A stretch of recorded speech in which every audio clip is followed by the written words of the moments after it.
picture the scene. It's the dead of night in the Catalina Foothills. Right outside Tucson. Right, Arizona. And it's the kind of quiet you really only get in the desert. Expensive homes, total stillness, complete silence. Then, on a front porch, a figure steps out of the shadows. Masked. Yeah, masked, gloved. He thinks he's invisible. He thinks he's in total control of the situation. But then he hesitates. And in that split second, he makes one huge, clumsy mistake. He reaches up and he taps the security camera. And that tap really changed everything. Because instead of a clean getaway, the world got a front row seat to a nightmare. The cameras flashed, the crowd froze. And just like that, Hollywood had a new obsession.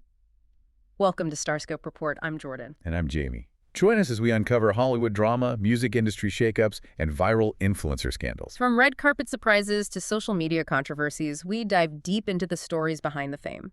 And today, we are breaking down a story that sits right at the intersection of celebrity culture, high-tech forensics, and what happens when the internet decides to play detective.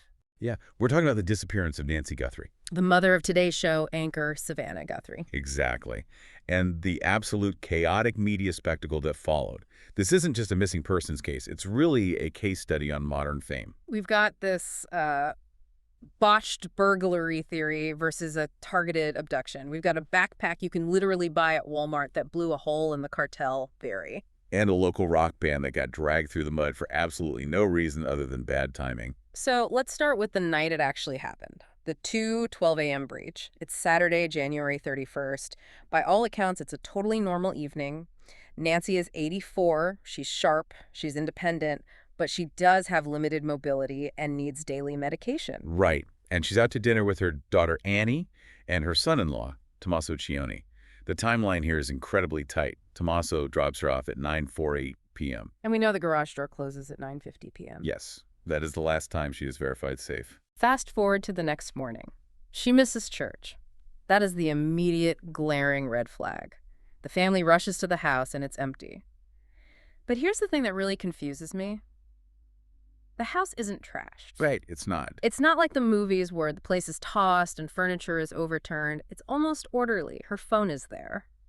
And critically, her meds are there. Leaving the medication is the detail that changes the whole profile. This is a woman who needs those pills every 24 hours.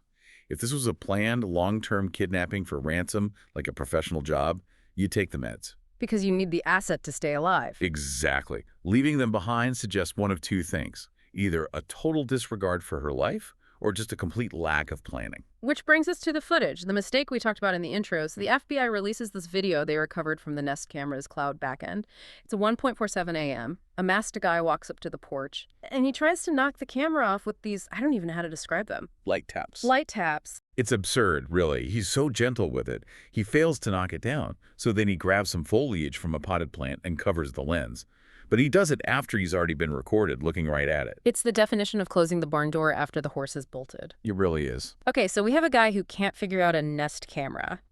But let's look at the gear, because you pointed out something really interesting about the backpack he was wearing. It was a black 25-liter Ozark Trail hiker pack. Is that really a smoking gun for him being an amateur? It's a huge tell. Ozark Trail is a Walmart brand. It's accessible, it's cheap, and it's literally everywhere. If this were a cartel operation, which was a very popular theory online, given that the Mexican border is only 90 minutes away, you'd see tactical gear, or at least nondescript functional equipment. Right.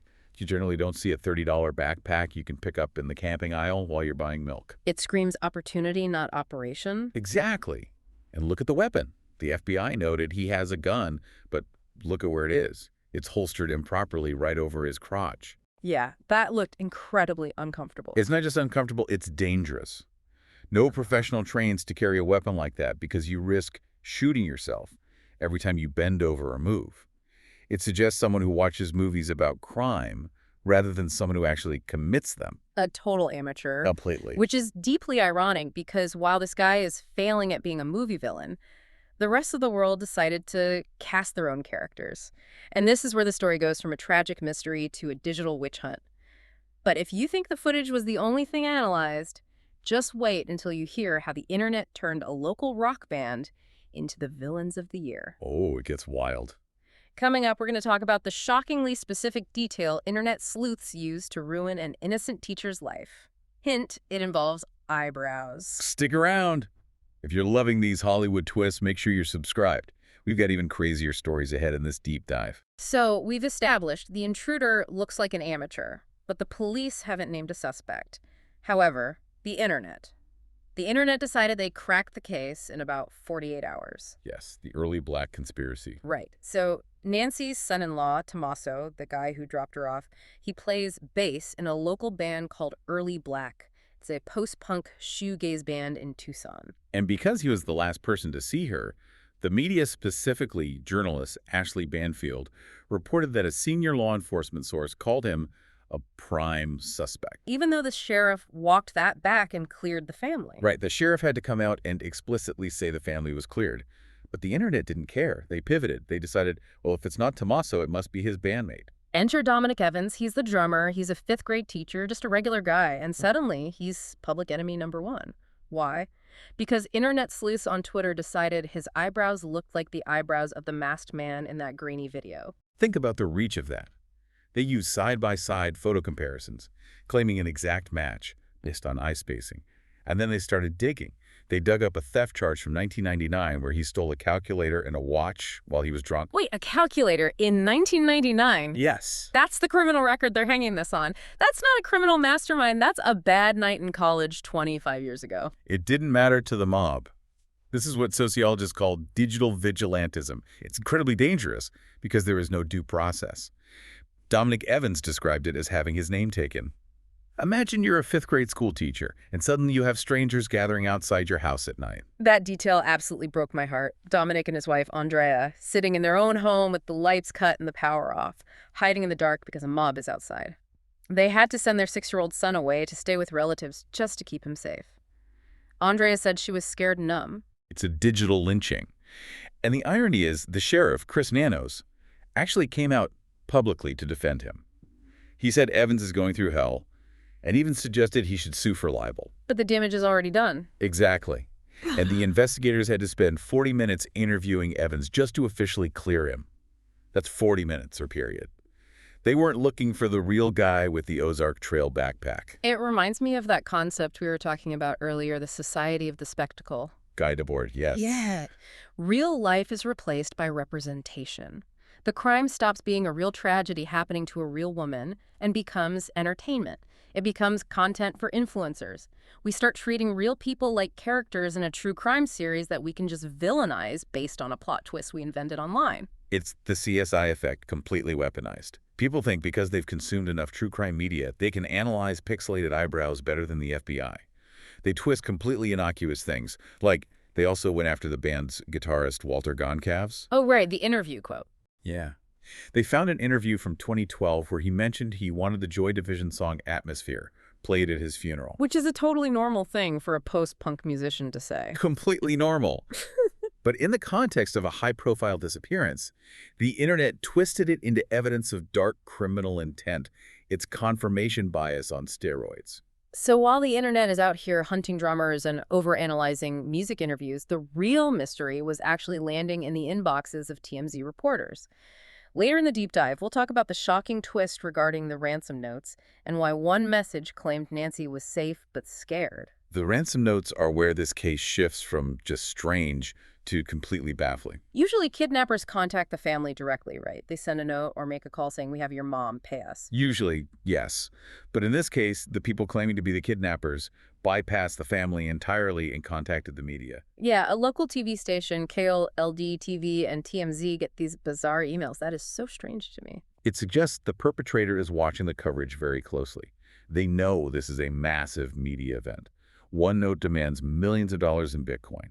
Another one sent to TMZ claims Nancy is safe but scared, and that she is aware of the demands. Safe but scared. That phrase sends a shiver down my spine. But then there's another note that asks for just 1 Bitcoin to reveal the kidnapper's identity. And that is a crucial distinction right there. The first note demanding millions sounds like a kidnapper holding someone hostage. But the second note, asking for a much smaller amount just to reveal the identity, that sounds like a snitch. Or scammer. Exactly. It could be someone peripheral who knows who did it and wants a quick payout. or it could be a complete opportunist. Two deadlines actually passed with absolutely no proof of life provided. Which just fuels the hoax theory. Right. High-profile cases attract hoaxes like moths to a flame. Police actually arrested a man in California for posing as the abductor to scam the family. He had absolutely nothing to do with the actual crime. He just saw an opportunity to exploit their pain for money. That is profoundly depressing. To these opportunists, Nancy isn't a human being anymore. She's just a lottery ticket. And meanwhile, Savannah Guthrie and her family are living this absolute nightmare out in public. Have you seen the videos Savannah posted? They are gut-wrenching, and if you watch them chronologically, you see this heartbreaking shift in tone. The first one was very open and pleading. Just saying, we want to hear from you. Please just talk to us. Then it shifted to, we will pay. Hard numbers. A $1 million reward is offered for information. And finally, the tragic admission that she might already be gone. The family acknowledging that they just want information, even if it brings the worst possible news. Savannah Guthrie suspended her Winter Olympics coverage to search for her mom. It's the Lindbergh Law era meeting the digital age.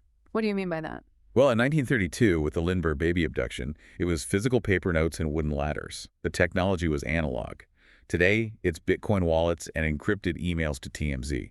The technology changes, but the horrific nature of the crime, the agony of the family, that remains exactly the same. And the forensics. Where do we actually stand on the physical evidence right now? We know there was blood found at the entryway of the house, which was confirmed through testing to be Nancy's, And a glove was found 2 miles away. which was collected for DNA testing. Police have been active. They deployed SWAT to raid a home about 2 miles away from the Guthrie residence. They even detained a man at a traffic stop in Rio Rico, which is very close to the border, but he was ultimately released. So despite all the noise, all the internet theories, the media coverage, the Bitcoin demands, as of right now, February 24th, 2026, she is still missing. Still missing. It feels like we're watching a movie, but there's no scriptwriter guaranteeing a neat resolution or happy ending at the 2-hour mark. And that's the real danger of the spectacle we've been talking about. The public consumes these tragedies like entertainment.